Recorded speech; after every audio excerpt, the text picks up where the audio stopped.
अस्सलाम वालेकुम, मैं काशिफ अब्बास, तव्हां ॾिसी रहिया आहियो सिंधी थॉट्स। असांजो सब्जेक्ट इंग्लिश आहे ऐं असांजी टॉपिक आहे रीडिंग कॉम्प्रीहेंशन। अॼु असां हिन पंहिंजे पूरे लेक्चर में रीडिंग कॉम्प्रीहेंशन जे बारे में पढ़ंदासीं।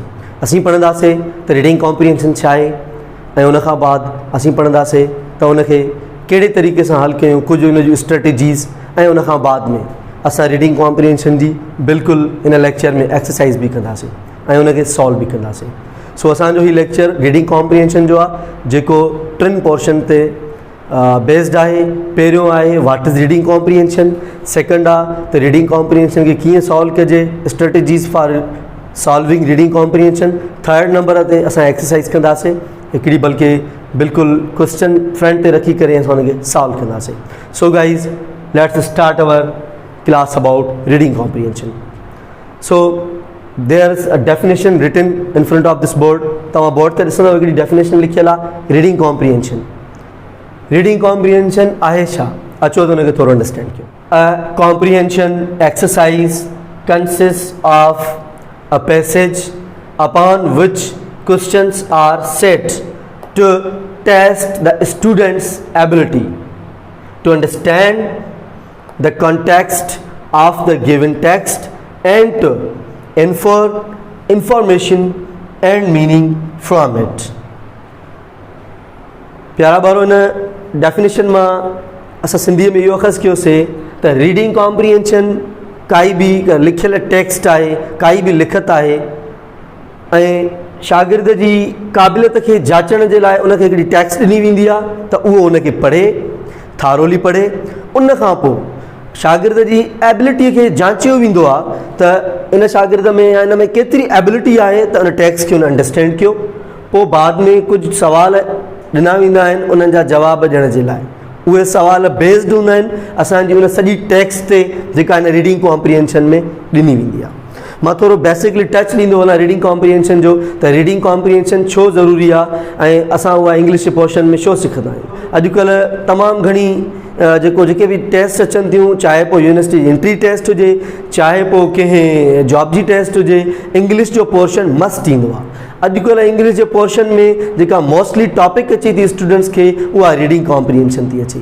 ऐं ॾिसण में रीडिंग कॉम्प्रीहेंशन ईअं ईंदी आहे जॾहिं फर्स्ट टाइम तव्हांखे बिल्कुलु एक्सपीरियंस हूंदो, जॾहिं टेस्ट में ॿारु वेंदो आहे या तव्हां ई टेस्ट में वेंदा आहियो त असांखे काफ़ी हेजिटेशन हूंदी आहे। ऐं जॾहिं असांखे just at the start of the test, जॾहिं टेस्ट स्टार्ट थी थिए उन वक़्तु असांखे 4-5 हेॾा ड्रिघा पना ॾिना वञनि त तव्हां हिनखे पढ़ो ऐं जवाब ॾियो, त डेफिनेटली हिकु स्टूडेंट कंफ्यूज़ थी वेंदो आहे त मूंखे मतिलबु हिते छा करिणो आहे। So definitely this is a portion in English language. इहो बिल्कुलु टेस्ट में ईंदो आहे, इन खां घबराइण जी काई ज़रूरत न आहे। It is a piece of cake. असां हिनखे बिल्कुलु कहिड़े तरीक़े सां सॉल्व कंदासीं ऐं अंडरस्टैंड बि कंदासीं।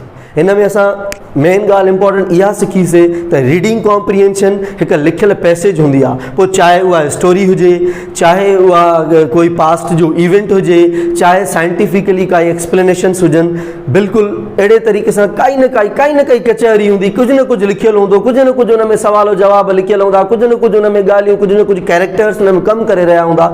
असांखे हुनखे A to Z पढ़णो आहे, बिल्कुलु हिकिड़े फुल कंसंट्रेशन सां उन्हनि जे लफ़्ज़नि खे सम्झणो आहे, उनजे थॉट्स खे सम्झणो आहे। उन खां पोइ लास्ट में असां खां क्वेश्चन्स पुटअप थींदा जेके बेस्ड हूंदा असांजे उन रीडिंग कॉम्प्रीहेंशन जे।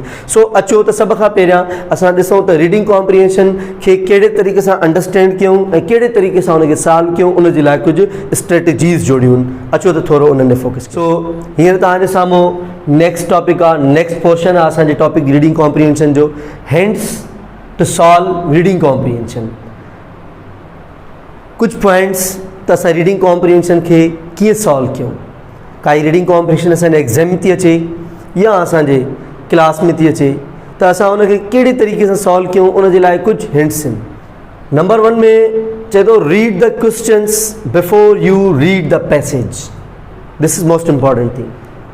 बाज़ौक़ात छा हूंदो आहे, असांजो स्टूडेंट जीअं रीडिंग कॉम्प्रीहेंशन जी पैसेज मिलंदी आहे ऐं उहो फर्स्ट खां वठी अची पढ़णु शुरू कंदो आहे, जंहिं महिल एंड ते अची करे क्वेश्चन्स ते ईंदो आहे त वरी क्वेश्चन्स खे पढ़ंदो आहे त वरी हुनखे वापसि वञिणो पवंदो आहे। पोइ हुन में हेजिटेट बि थी वेंदो आहे, बार बार क्वेश्चन्स ते ॾिसणु, बार बार पैसेज ते ॾिसणु, बार बार क्वेश्चन्स ते ॾिसणु, इहो डिस्टर्ब कंदो आहे असांखे एग्ज़ाम में। पहिरियों तरीक़ो इहो आहे, छो त असांजो रीडिंग कॉम्प्रिहेंशन जेका एग्ज़ाम में अचे थी ऐं असांजे जेको आहे एंट्री टेस्ट वग़ैरह में या क्लासिस में अचे थी, उनजो मतिलबु इहो हूंदो आहे त असांखे सॼी पैसेज खे पढ़ी करे इन मां कुझु चंद सवालनि जो जवाबु ॾियणो आहे। असांजो पहिरियों जेको डायरेक्शन हूंदो, जेका असांजी पहिरीं हिंट हूंदी जिते असांखे कमु करिणो पवंदो, उहो असांजो हूंदो हुन असांखे क्वेश्चन्स जो आंसर ॾियणो आहे। हिंट नंबर 1 में चवे थो त तव्हांखे सभ खां पहिरियां सवालनि ते हलिया वञो, छो त असांखे टोटल पैसेज पढ़ी करे असांखे जवाबु कुझु सवालनि जो ई ॾियणो आहे। जेकॾहिं सवाल असांखे अॻ में ज़हन में हूंदा त जंहिं महिल असां पैसेज पढ़ंदासीं त असांजा सवाल उहे उन पैसेज सां गॾोगॾु असांजे ज़हन में रिपीट थींदा। जॾहिं रिपीट थींदा त असांखे हेल्प थींदी उन्हनि खे उन मां छंडे करे कढण जी। मतिलबु तव्हांजे पैसेज में थी सघे थो 50 लाइन्स हुजनि, थी सघे थो जेको आहे सो 100 लाइन्स हुजनि। 100 लाइन्स मां तव्हांखे जस्ट 2 लाइन्स ऐं 3 लाइन्स या 4 लाइन्स कढणियूं हूंदियूं आहिनि। सो उन जे लाइ जेकी असांखे लाइनियूं कढणियूं आहिनि उन मां उन्हनि जो आंसर कढणो आहे क्वेश्चन जो, त सभ खां पहिरियां जेका पॉइंट असांखे मैंशन थी करे पहिरियां सभ खां असांखे सवाल पढ़णा आहिनि। उन खां पोइ ॿियो नंबर जेको असांजी हिंट आहे रीडिंग कॉम्प्रिहेंशन खे सॉल्व करण जी, उहा इहा हिंट आहे। अचो चए थो read the passage Fairlie quickly to get the general idea.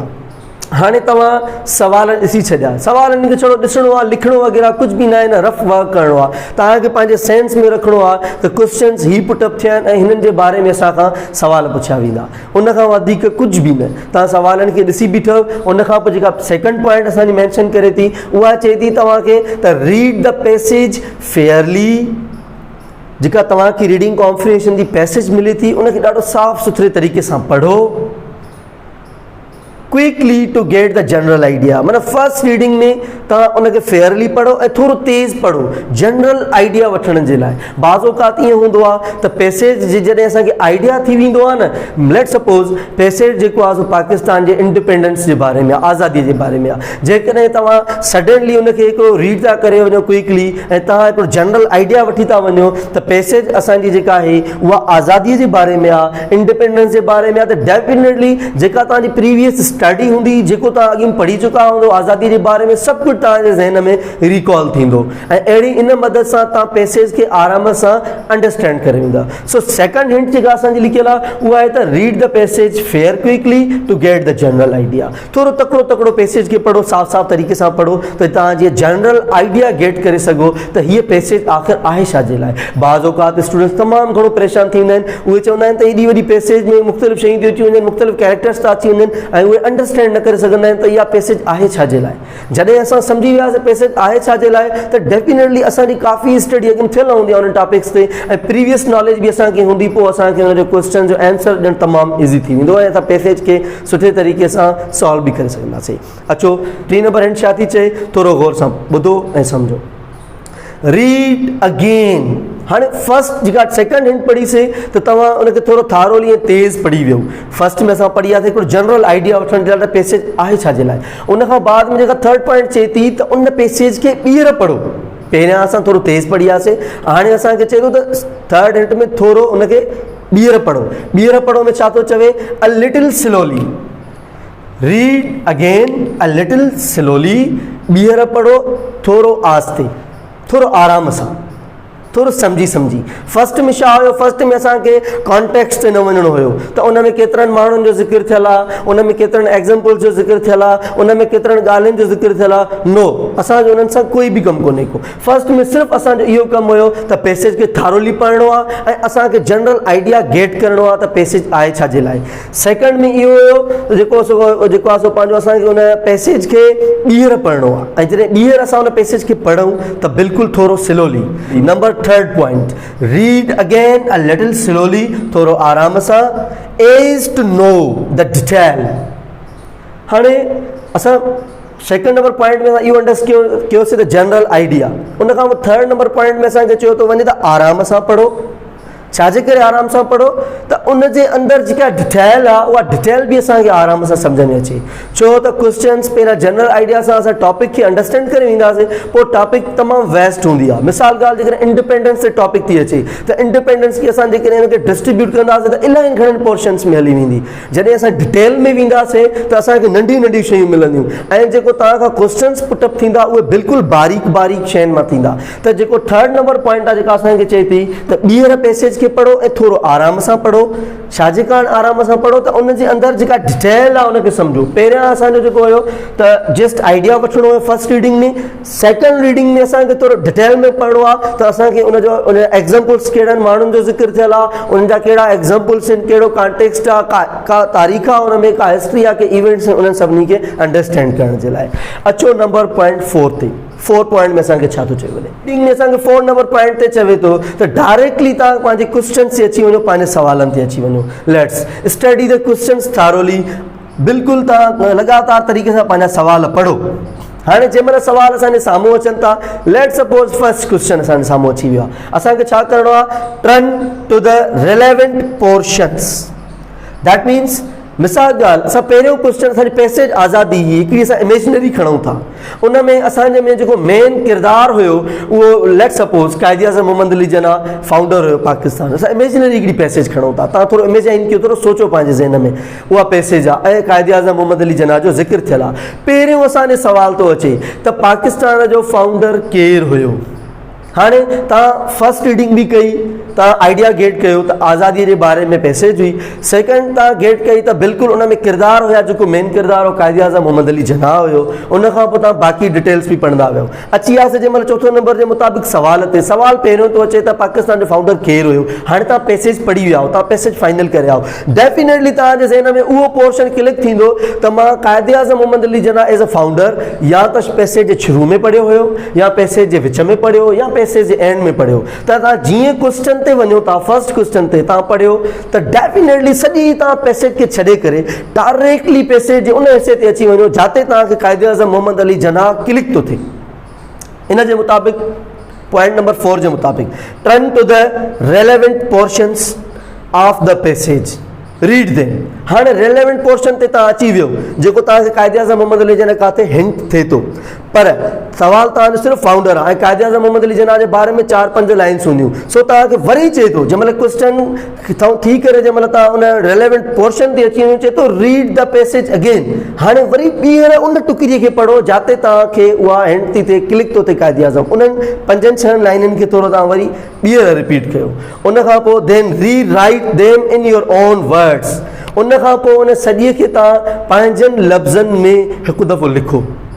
Time घटि हूंदो आहे, लिखंदो त आसानी थींदी। तव्हां छो त रीडिंग कॉम्प्रिहेंशन में ईअं हूंदो आहे, लेट सपोज मां हिकिड़ो एग्ज़ाम्पल ॾींदुमि जेको आम टीचर्स बि ॾींदा आहिनि ऐं उन में कोई डाउट बि कोन्हे को, त असां नक खे हीअं पकड़ियूं था, इहो सिधो आहे, आसान ऐं सवलो आहे। जेकॾहिं नक खे फेराए हेॾो हीअं पकड़ींदासीं, इहो असांजे लाइ डिफिकल्ट थी वेंदो। पैसेज में एक्चुअली हूंदो छा आहे, नक खे हेॾो फेराए हीअं पकड़ींदा आहिनि, पोइ जंहिंजे करे असां अंडरस्टैंड न करे सघंदा आहियूं। पैसेज में असांखे छा करिणो, नंबर 4 जे मुताबिक़ तव्हां उन पैसेज ते वञो, क्वेश्चन जिते तव्हांजो क्लिक थिए थो, उन खां पोइ उन पैसेज खे तव्हां पढ़ो ऐं उन खे पंहिंजनि लफ़्ज़नि में थोरो लिखंदव त तव्हांखे आसानी थी वेंदी त असली मक़सदु छा आहे।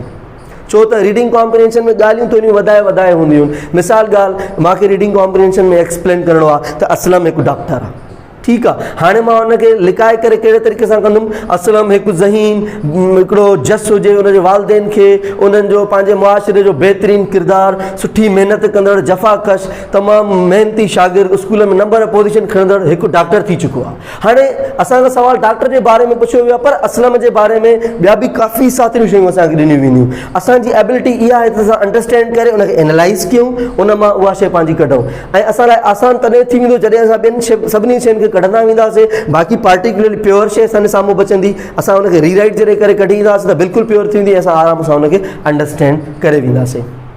उन खां पोइ डियर स्टूडेंट्स, तव्हां उनखे पंहिंजे लफ़्ज़नि में लिखियो, साफ़ सुथरी राइटिंग सां ऐं शॉर्ट करे लिखियो, बाक़ी सभु शयूं कढी छॾियूं ऐं उनखे सेंटेंस सां, ऐं जॾहिं तव्हां लिखो त सेंटेंस इज़ कंप्लीट। हाणे तव्हांखे बिल्कुलु तव्हांजे सवाल जो जवाबु चिट्टो पैसेज में नज़र ईंदो।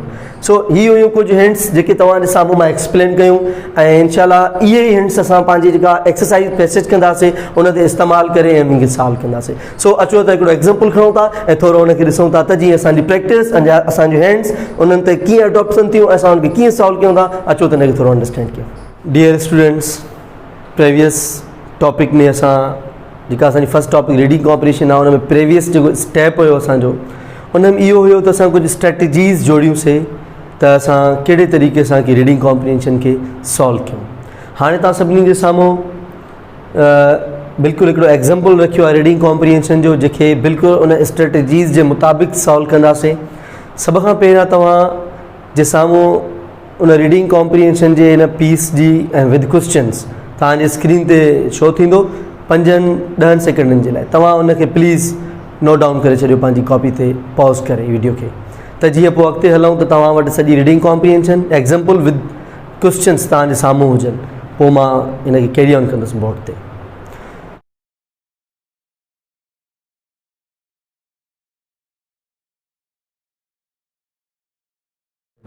अचो थोरो हिन पैसेज खे पढ़ूं। तव्हां सभु तवजो ॾियो जेका पैसेज तव्हां लिखी स्लाइड तां ॾिसी करे। असांजी स्ट्रेटजीज़ कहिड़ियूं हुयूं? पहिरीं स्ट्रेटजी हुई त first of all we have to read the questions before passage. Passage खां पहिरियां असांखे क्वेश्चन्स पढ़ना आहिनि। अचो त क्वेश्चन्स खे ॾिसूं था। क्वेश्चन नंबर 1 आहे वेयर इज़ मारवी फ्रॉम? मारवी किथां जी आहे? मारवी किथे रहंदी आहे? ॿियो नंबर क्वेश्चन आहे does Marvi live in Hyderabad? छा मारवी हैदराबाद में रहंदी आहे? डियर स्टूडेंट्स, टियों नंबर क्वेश्चन आहे हू डज़ मारवी लिव विथ? त मारवी कंहिंसां गॾु रहंदी आहे? चौथों नंबर क्वेश्चन आहे what is her mother's name? हुनजी माउ जो नालो छा आहे? पंजो नंबर क्वेश्चन आहे where is she going tomorrow? सुभाणे मारवी काॾे वञे थी या काॾे वेंदी? छहों नंबर क्वेश्चन आहे what is the yellow book? जेको येलो बुक आहे उहो छा आहे? उनखां अलावा सतों नंबर जेको क्वेश्चन आहे असांजो उहो चए थो what is the red book about? ॻाढ़ो बुक छाजे बाबति आहे? आख़िरी नंबर क्वेश्चन आहे त what is the black book about? कारो किताब जेको आहे, कारे कलर जो जेको किताबु आहे उहो छाजे बाबति आहे? ही कुझु असांजे साम्हूं क्वेश्चन्स अची विया। असांखे जेके आंसर्स ठाहिणा आहिनि इन्हनि क्वेश्चन्स जा ठाहिणा आहिनि। हाणे असांखे इन्हनि क्वेश्चन्स मां इहो हासिलु थिए थो त सवाल पुछिया था वञनि मारवीअ जे बारे में। मारवी किथे रहंदी आहे? कंहिंसां गॾु रहंदी आहे? मारवी काॾे वेंदी? ऐं कुझु किताबनि जे रंगनि जे बारे में डिस्कशन थियल आहे। डेफिनेटली इन्हनि जो रिलेशन बि मारवीअ सां गॾु ई हूंदो। असां जेको पंहिंजूं स्ट्रेटजीज़ ठाहियूं उन मां पहिरीं स्ट्रेटजी असां पूरी कई त बिल्कुलु असां क्वेश्चन्स पढ़ियासीं। हाणे इहे तक़रीबन क्वेश्चन्स असांजे ज़हन में। हाणे स्ट्रेटजी नंबर 2। स्ट्रेटजी नंबर 2 में असां पढ़ियोसीं त असां पैसेज खे पढ़ंदासीं, थोरो तकिड़ो करे पढ़ंदासीं ऐं उनजो जनरल आइडिया हासिलु कंदासीं। डियर स्टूडेंट्स, पैसेज तव्हांजे नोटबुक ते लिखियलु आहे, सभु अचो उनखे ॾिसो त कहिड़े तरीक़े सां उहा पैसेज लिखियलु आहे ऐं मां उनखे पढ़ी रहियो आहियां। डियर स्टूडेंट्स, पैसेज ते लिखियलु आहे Marvi is from Sindh, she lives in Hyderabad with her mother. Marvi's mother is Maria. Tomorrow is big day for Marvi. She is going to airport and flying to London. She likes her daughter, but tomorrow she has to say goodbye. Marvi is putting very heavy bag. Do you need all those books? Marvi asks. Yes, mummy. Yes, mummy. The yellow book is English book, English dictionary, and the red one is a tourist guide to London. But do you need that big black book? Yes, of course, mummy. The black book is very important. It is about children. Dear students, second number strategy से complete कई से thoroughly हिकिड़ो speed सां असां तकिड़ो असां हिन passage खे पढ़ी वियासीं जनरल आइडिया वठण जे लाइ। पैसेज खे पढ़ण खां पोइ तव्हां सभिनी खे हिन शइ जो सेंस थी वियो हूंदो त पैसेज आहे छा जे बाबति। हिन पैसेज जे जनरल आइडिया मुताबिक़ इहो आहे त 2 कैरेक्टर्स आहिनि, हिकु मारवी आहे जेका धीउ आहे, ॿी आहे मारिया जेका मारवीअ जी माउ आहे। इन पैसेज जे मुताबिक़ जेको शो थो थिए उहो इहो थो थिए त मतिलबु मारवी जेको आहे सो काॾे वञण वारी आहे, काॾे ॿाहिरि घुमण वारी आहे, कंहिं शहर वञण वारी आहे ऐं उनजी माउ उनजे लाइ परेशान थी थिए ऐं उहा सामान पंहिंजो पैक थी करे ऐं उनजी माउ उनखां कुझु उन सामान जे बारे में सवाल थी करे। सामान में जेको डिस्कस थो थिए उहो तक़रीबन बुक्स आहिनि। हाणे असां फर्स्ट जनरल आइडिया इहो वरितोसीं त हिकिड़ी छोकिरी आहे उहा काॾे बि घुमण थी वञे, उनजी माउ उनजे लाइ परेशान थी थिए। जेका सेकेंड स्ट्रेटजी हुई असांजी त जस्ट असांखे आइडिया क्रिएट करिणो आहे। थर्ड नंबर स्ट्रेटजी छा हुई dear students? Third number strategy इहा आई त असांखे पैसेज खे बिल्कुलु स्लोली पढ़णो आहे ऐं उन में जेको कॉन्टेक्स्ट आहे उन में अंदरि जेको मवादु आहे उन में अंदरि जेका डिटेल आहे उनखे हासिलु करिणो आहे। सो अचो त ॿीहर हिन पैसेज खे पढ़ूं थोरो आराम सां ऐं थोरी डिटेल असां अचीव कयूं त उन में डिटेल कहिड़ी आहे। डियर स्टूडेंट्स, सभ खां पहिरियां जेका असांजी पैसेज शुरू थी थिए उहा थी थिए त मारवी इज़ फ्रॉम सिंध। पहिरियों नंबर मारवीअ जे बारे में जेका असांखे स्टेटस मिले थी त मारवी सिंध में रहंदी आहे या सिंध जी आहे। She lives in Hyderabad with her mother. हाणे मारवीअ जे बारे में पैसेज ॾसे थी त मारवी हैदराबाद में रहंदी आहे, सिंध जे शहर हैदराबाद में रहंदी आहे पंहिंजी माउ सां गॾु।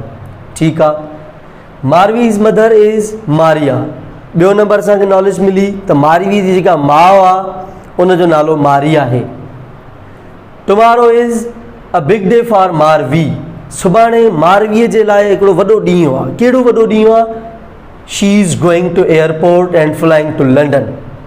हूअ एयरपोर्ट वेंदी सुभाणे ऐं लंडन जे तरफ़ रवाना थींदी जहाज़ जो सफ़र करे। Maria is little sad. She likes her daughter. जेका मारवीअ जी माउ मारी आहे उहा थोरो परेशान आहे पंहिंजी धीउ जे लाइ, छाजे करे त हर माउ पंहिंजी धीउ खे तमामु घणो प्यारु कंदी आहे। उनखां पोइ but tomorrow she has to say goodbye. सुभाणे उनखे पंहिंजी धीउ खे गुड बाय चवणो पवंदो। मारवी इज़ पुटिंग 3 बुक्स इन हर सूटकेस। क्वेश्चन्स में असांखे किक थियो हुयो किथे बुक्स जे बारे में।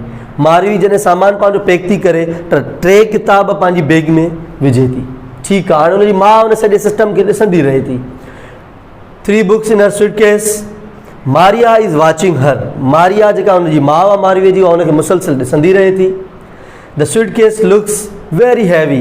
हाणे बैग तमामु वॾी थी नज़र अचे। उनजी माउ परेशान थी मुंहिंजी धीउ एतिरो सामान खणंदी कीअं। हाणे हुन खां सवाल थी करे, माउ पंहिंजी धीउ खां सवाल थी करे, do U need all these books? छा तोखे हिननि सभिनी किताबनि जी ज़रूरत आहे? मारिया जवाबु थी ॾे पंहिंजी माउ खे। मारिया आक्स माना मारिया पुछे थी। हाणे मारिया खे पंहिंजी धीउ मारवी जवाबु थी ॾे पंहिंजी माउ खे। चए थी यस मम्मी, हा अमा। The yellow book is a English dictionary. जेको फिको किताबु आहे उहो इंग्लिश डिक्शनरी आहे। लाज़मी लंडन वञा थी, मां सिंध जी आहियां त उते मूंखे ज़रूरत पवंदी इंग्लिश जी ऐं उनजे लाइ मां हिकिड़ी डिक्शनरी खई आहे। And the red one is tourist guide to London. ऐं जेका ॻाढ़ी आहे उहा टूरिस्ट गाइड आहे लंडन जे लाइ। त मतिलबु मां लंडन वञा थी उते घुमां फिरां त मूंखे कहिड़ा इंस्ट्रक्शन्स आहिनि, कहिड़ी उन्हनि शयूं मूंखे करणी पवंदियूं, कहिड़ियूं न, उनजी सॼी तफ़री माग वग़ैरह सभु कुझु घुमण जे लाइ हिकिड़ी गाइड आहे। उनखां अलावा चएसि थी त बट हाणे इहा वरी साॻियो ई मारिया माउ पंहिंजी धीउ खां सवाल थी करे, but do U need that big black book? हाणे कारो बुक जेको आहे उहो इलाही वॾो आहे। चए थी छा तोखे हिन कारे वॾे किताब जी ज़रूरत आहे? भाउ थी पुछे धीउ खां। उनजो जवाबु थी ॾे मारिया, येस ऑफ कोर्स, हा बिल्कुलु mummy. The black book is very important. जेको कारो किताबु आहे उहो तमामु घणो अहमियत रखे थो। छाजे करे? चएसि थी इट इज़ अबाउट चिल्ड्रेन। त इहो ॿारनि जे बारे में आहे त ॿारनि खे कीअं उथणु घुरिजे, कीअं वेहणु घुरिजे, कीअं खाइणु घुरिजे, कीअं पीअणु घुरिजे। सो इहा सॼी पैसेज आहे। हाणे असां हिनखे बिल्कुलु डिटेल में बि पढ़ियोसीं, किताबनि जे बारे में बि सम्झियोसीं ऐं माउ ऐं धीउ जो जेको डायलॉग थियो उनखे बि सम्झियोसीं ऐं मारवी काॾे वञे थी ऐं माउ उनजी छो परेशान थी थिए। हाणे डायरेक्टली असां अची वेंदासीं पंहिंजे जेको आहे सो 3 नंबर स्ट्रेटजी ते। 3 नंबर असांजी जेका स्ट्रेटजी हुई उहा इहा हुई त क्वेश्चन खे पढ़ूं, क्वेश्चन खे पढ़ंदे ऐं जेका रिलेटिव असांजे रिलेटेड जेका पैसेज आहे डायरेक्ट जेका क्वेश्चन सां थोरो घणो मिले थी उते हलिया वञूं, बजाए जो असां वरी हिकु सवाल पढ़ी सॼी जेको आहे असां पैसेज खे पढ़ूं। उनखां बहितर आहे त असां सवाल खे ॾिसी ऐं असांखे जेको 2 दफ़ा रीडिंग कई आहे ऐं हिनखे अंडरस्टैंड कयो आहे, असां डायरेक्ट पंहिंजे क्वेश्चन खे हथ में खणी उन जॻह ते पहुची करे असां पंहिंजो अॻिते उनजो आंसर सर्च कंदासीं, छो त उहो उते ई मिलंदो। असां पैसेज पढ़ी आया आहियूं। सवाल नंबर पहिरियों आहे डियर स्टूडेंट, सभिनी जे साम्हूं लिखियलु आहे, सभिनी जी कॉपीज़ ते सभु सवाल खे ॾिसो तमामु घणो गौर सां। सवाल नंबर पहिरियों आहे वेयर इज़ मारवी फ्रॉम? त मारवी किथां जी आहे? हाणे असां 2 दफ़ा जॾहिं पैसेज थारोली पढ़ी आहे त असांखे डेफिनेटली ख़बर आहे त मारवीअ जे बारे में जेको फर्स्ट इंट्रोडक्शन उहो फर्स्ट लाइन्स में हुयो, बजाए जो असां सॼी हिन पैसेज में आख़िर विच में हिन सॼीअ खे हेठों खां मथे ताईं या मथों खां हेठि ताईं पढ़ूं, असां डायरेक्ट इंट्रो में हलिया वेंदासीं, छो त मारवीअ जी पोइ हिते सॼी ॻाल्हि थियल आहे, इंट्रो आहे। अचो पहिरें जुमिले में चए थो Marvi is from Sindh, she lives in Hyderabad. तव्हांजे साम्हूं आहे पैसेज लिखियलु आहे त क्वेश्चन थो थिए मारवी काथों जी आहे सवाल तव्हांजो पहिरीं लाइन में आहे त मारवी सिंध जी आहे ऐं उहा हैदराबाद में रहंदी आहे तव्हांखे मिली वियो थी क्वेश्चन जो आंसर। उन खां अलावा सेकंड नंबर असांजो क्वेश्चन आहे does Marvi live in Hyderabad.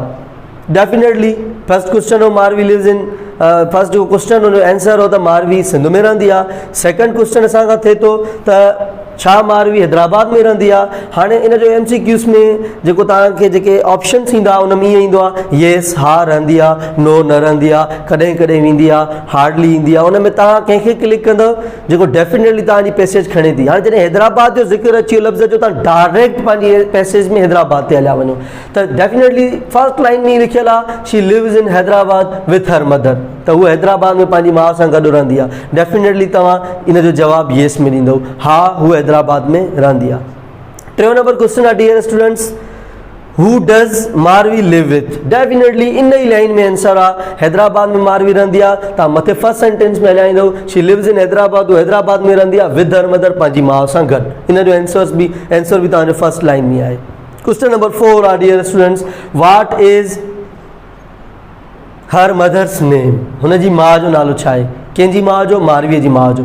Direct हलिया वञो असां स्टोरी पढ़ीसीं जॾहिं डिटेल में पढ़ियोसीं त असांखे कैरेक्टर्स ई 2 मिलिया हिकु मारवी मिली ॿी हुनजी माउ मिली। डायरेक्ट हलिया वञो तव्हां उन पोर्शन ते जिते तव्हांखे क्लिक थिए थो त असां पैसेज में पढ़ियोसीं त हिते मारवीअ जी माउ जो नालो डिस्कस थियल आहे। तव्हां ॾिसो जेको आहे सो पंहिंजो big day London she likes her daughter okay Marvi's mother is Maria. Second line में फर्स्ट एंड सेकंड लाइन में असांजो आंसर आहे। बजाए जो असां सॼी पैसेज में हलिया वञूं सॼे खे पढ़ूं टाइम कंज्यूम थी वेंदो असां हलिया आयासीं मारवीज़ मदर इज़ मारिया माना मारवीअ जी जेका माउ आहे उहा मारिया आहे। डेफिनेटली तव्हां चवंदव her mother's name is Maria. Question number 5 आहे dear students where is she going tomorrow. Definitely line सां गॾोगॾु ई अचे थो। तव्हां उतो ई पढ़ंदो जॾहिं इंट्रो थी थो वञे उन खां पोइ डेफिनेटली हिन में लिखियलु आहे Marvi is going to stay with an English family in London. Marvi हिकु इंग्लिश ख़ानदान सां लंडन में रहण वञे थी। डेफिनेटली तव्हां हिनखे जीअं क्वेश्चन खे पढ़ो डायरेक्टली तव्हां उन पैसेज जे पोर्शन में हलिया वञो जिते तव्हांजे ज़हन में क्लिक थिए त असां जंहिं महिल रीडिंग कई वधव आहे त कहिड़ी शइ काथे काथे हुई। उन खां पोइ डियर स्टूडेंट सवाल आहे क्वेश्चन आहे त what is the yellow book. जेको फिको बुक आहे उहो छा आहे। हाणे डायरेक्टली तव्हां मथे सॼी पैसेज खे कटे छॾियो मारवीअ खे कटे छॾियो मारवीअ जी माउ खे कटे छॾियो इंट्रो खे कटे छॾियो डायरेक्ट बुक्स ते हलिया अचो। असां पैसेज में पढ़ियोसीं त बुक्स जो जेको बि डिस्कशन्स थियलियूं बुक्स जूं उहे एंड में हुयूं। अचो काथों बुक्स जो पोर्शन स्टार्ट थो थिए the suitcase looks very heavy इनखे बि छॾियो। उन खां पोइ मारिया खां पंहिंजी माउ पंहिंजी जेको आहे सवाल थी करेसि मारिया पंहिंजी धीउ मारवीअ खां त छा तोखे हिननि सभिनी किताबनि जी ज़रूरत आहे। मारिया चए थी येस मम्मी हा मूंखे ज़रूरत आहे। हाणे हितो हेठि बुक्स जो डिस्कशन शुरू थो थिए त बुक्स जे बारे में छा थी चए थी the yellow book is a English dictionary.